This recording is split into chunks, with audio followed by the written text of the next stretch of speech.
National Herald case જેને લઈને દેશભરમાં કોંગ્રેસ વિરોધ કરી રહ્યું છે. ઈડીએ પહેલી ચાર્જશીટ દાખલ કરી અને તેમાં રાહુલ ગાંધી અને સોનિયા ગાંધીના નામનો સમાવેશ કરવામાં આવ્યો છે. તે બદલાના ભાવથી અને ષડયંત્રના કારણે સોનિયા ગાંધી અને રાહુલ ગાંધીનો નામનો સમાવેશ ઈડી દ્વારા ચાર્જશીટમાં કરવામાં આવ્યું હોય તેવું કોંગ્રેસનું કહેવું છે. આ માટે કોંગ્રેસના રાષ્ટ્રીય પ્રમુખ મલ્લિકાર્જુન ખડગેએ એમ પણ કહ્યું કે ગમે એટલો ડરાવવાનો પ્રયાસ કરે ભારતીય જનતા પાર્ટી, પરંતુ અમે ડરીશું નહીં. અને આ જ વિરોધ વ્યક્ત કરવા માટે કોંગ્રેસ 57 શહેરોમાં 57 પ્રેસ કોન્ફરન્સ કરશે.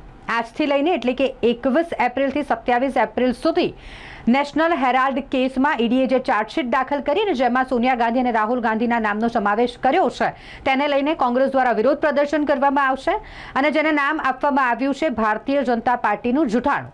આ જ નામ હેઠળ કોંગ્રેસના જે દિગ્ગજ નેતાઓ છે તે અલગ અલગ 57 શહેરોમાં 57 પ્રેસ કોન્ફરન્સ કરશે.